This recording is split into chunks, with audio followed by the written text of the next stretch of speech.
ఉండే గెలుపోటముల గురించి చక్కగా చెప్పారు. ఇప్పుడు ఆడియన్స్లో విజయ్ భాస్కర్ గారు అని ఉన్నారు. దయచేసి వేదిక మీదకి వచ్చి మాట్లాడవలసిందిగా కోరుతున్నాను. వీరు చెస్ ప్రమోటర్.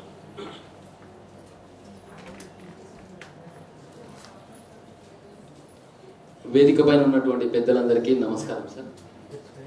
అదేవిధంగా ఇక్కడికి వచ్చినటువంటి చెస్ లవర్స్ అందరికీ కూడా శుభాకాంక్షలు. రవిప్రకాష్ సార్తోన, మేరెడ్డి రవిప్రకాష్ సార్తోన దాదాపు ఒక 3-4 సంవత్సరాల నుంచి సార్తోన రెగ్యులర్గా ఫోన్లో మాట్లాడుతున్నాను. సార్ ఎన్ఆర్ఐ అయితే ఆ సందర్భంలో నేను చేస్తున్న ప్రయత్నానికి నాగర్ కర్నూల్లో ఇప్పుడు మనం ఏమైతుందంటే వాటర్లో కొట్టుకుపోతున్నాం, ఏదన్నా ఒకటి దుంపనో ఏదైనా ఒకటి దొరికితే బాగుంటుంది అనే సందర్భంలో దొరికిందే చెస్ నెట్వర్క్. అంటే ప్రమోట్ చేద్దామని అనుకుంటున్నాం, కానీ ఎక్కడి నుంచి స్టార్ట్ చేయాలి, ఎట్లా స్టార్ట్ చేయాలి, ఏంది అని మనం ఆలోచిస్తున్న సందర్భంలో మనకు సార్ వాళ్ళు అనుకోకుండా లైన్లోకి వచ్చింది. నా నెంబర్ ఎవరు ఇచ్చినట్ట, ఇట్లా నార్కన్లో ట్రై చేస్తున్నాడు సారు అని చెప్పి. కరోనా టైంలో మా బాబుకు చెస్ నేర్పించినాను. వాడు చెస్ బోర్డు పట్టుకొని ప్రతి ఇంటికి తిరుగుతుండే. నాకు బాధ అనిపించింది, అరే ఎవరు చెస్ ఆడితే బాగుంటుంది అని ప్రతి ఇంటికి బోర్డు పట్టుకొని తిరుగుతుండే. మనమే ఎందుకు ట్రై చేయకూడదని ఒక 60-70 మంది పిల్లల్ని తీసుకొని నార్కన్లో CBCC అని చెస్ బేసిక్స్ కోచింగ్ సెంటర్ అని ఓన్లీ బేసిక్సే నేర్పిస్తాం. తర్వాత ఏమన్నా వాళ్ళు మంచిగా ఉంటే వేరే వాళ్ళతో అట్లా కోచింగ్ అట్లా ఇప్పిస్తాం. ఇది నార్కన్లో నడుస్తున్నది.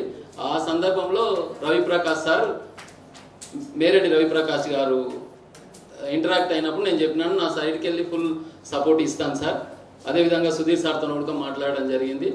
కాబట్టి ఈ చెస్ అనేది నాకు ఎన్నో ఐడియాస్ ఉన్నాయి. మొబైల్గా ఊర్లోకి వెళ్ళి చెప్దామా, ఈ రచకట కాడ అష్టజమ్మ అటువంటివి ఆడుతున్నామా, అటువంటివి చేస్తున్నప్పుడు నా మైండ్లో మేము టీచర్స్ కాబట్టి పిల్లల్ని చూస్తున్నప్పుడు రకరకాల ఆలోచనలు వస్తున్నాయి, చెడిపోతున్నారు, యూత్ అంతా పాడవుతుంది. దీనికి ఏదన్నా ఒకటి ఫోన్లు వచ్చినాయి, డ్రగ్స్ వచ్చినాయి, అన్నీ వచ్చినాయి. అంటే నెగిటివ్ అంతా స్పీడ్గా పోతున్నప్పుడు పాజిటివ్ని ఎందుకు తీసుకుపోకూడదు అనే ఆలోచన మనసులో వస్తున్న సందర్భంలో వీళ్ళు చెస్ నెట్వర్క్ పాలమూరు ఎన్ఆర్ఐస్ వాళ్ళు చేస్తున్నటువంటి కార్యక్రమం చాలా అద్భుతంగా ఉంది. ఇది ఖచ్చితంగా నెగిటివిటీని, సొసైటీలో ఉన్న నెగిటివిటీని మాత్రం పిల్లలు చెస్ ఛాంపియన్స్ అవుతారా లేకపోతే ఏమవుతారా అనేది పక్కన పెడితే సొసైటీలో ఉన్న నెగిటివిటీని మాత్రం ఖచ్చితంగా తొలగిస్తుంది. మనం రాబో కాలంలో రచ్చబండ పైన, ప్రతి ఊర్లో రచ్చబండ పైన చెస్ ఆడే ప్లేయర్స్ను మనము విజువలైజ్ చేసుకుంటున్నాము. కాబట్టి దీనికి శ్రీకారంగా ఈ 10,000 చెస్ బోర్డులు మాత్రం చాలా అద్భుతమైన కార్యక్రమం. వీళ్ళని ఇన్స్పైర్గా తీసుకొని ఈసారి నా పాంప్లెంట్లో మా స్కూల్లో 500 మంది పిల్లలు ఉంటారు.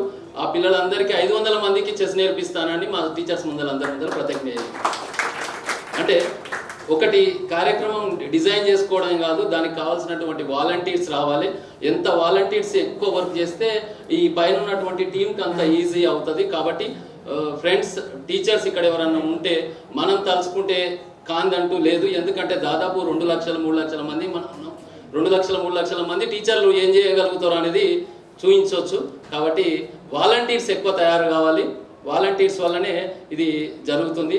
ఇంకో విషయం సార్, మా పాలమూరు అన్నందుకు మేమంతా కూడా పాలమూరు కాబట్టి అపూర్వ మిత్ర అని లాస్ట్ ఇయర్ నేషనల్స్లో మనకు సిల్వర్ మెడల్ వచ్చింది సార్. అంటే రూరల్, అంటే ఇప్పటికే స్టార్ట్ అయింది చెస్ అనేది. మన లేదు అని అనుకుంటున్నాం, కానీ చాప కింద నీరు లాక్కొస్తుంది. ఎక్కడ మిస్ అవుతుంది అంటే రూరల్లో మిస్ అవుతుంది. ఆ రూరల్కి ఇప్పుడు తీసుకెళ్తున్నారు కాబట్టి it's very happy sir. And ఇంకోటి సమ్మర్లో కొంత ఒంగూరు ఆ ప్రాంతంలో ఒక చెస్ కోచ్ పెట్టి కూడా ఓన్లీ బోర్డులు ఇవ్వడమే కాకుండా ఆ కోచ్ ద్వారా కూడా కొంత ట్రైనింగ్ ఇవ్వడం జరిగింది. ఆ బాబుని కూడా నేనే సెలెక్ట్ చేసినాను. ఒక 4-5 రోజులు నా దగ్గర పిలిపించుకొని కొంచెం ఇన్ఫర్మేషన్ ఇవ్వడం జరిగింది. కాబట్టి మా బాబు రెగ్యులర్గా చెస్ టోర్నమెంట్స్కి వస్తుంటాడు. ఏదో ఛాంపియన్ అయిపోవాలని కాదు, బట్ ఒక ఎన్విరాన్మెంట్, ఇప్పుడు ఇక్కడికి వచ్చిండు రవీంద్ర భారతి, ఇదంతా కొత్త వాతావరణాన్ని చూడడం, కొత్త వ్యక్తులను కలవడం, దీనివల్ల కొంత నాలెడ్జ్ నేర్చుకుంటాం. కాబట్టి వాలంటీర్స్ మాత్రం ఖచ్చితంగా నేను గూగుల్ ఫామ్ ఫిలప్ చేసి చెప్పినాను, ఆమె వాలంటీర్ అని. మీకు ఏ టైంలో వర్క్ చేయడానికైనా నేను సిద్ధంగా ఉంటాను సార్. ఒక 20 మంది పీఈటీలకు ట్రైనింగ్ ఇస్తావా అంటే కూడా ఇస్తాను సార్. మీరు ఏ టైమో డిజైన్ చేయండి, నేను ఖచ్చితంగా పీఈటీలో కూడా కంపల్సరీ మా బేసిక్స్ వరకు నేను నేర్పించగలుగుతాను అని చెప్పడం జరిగింది. Thank you sir, thank you very much calling me this opportunity.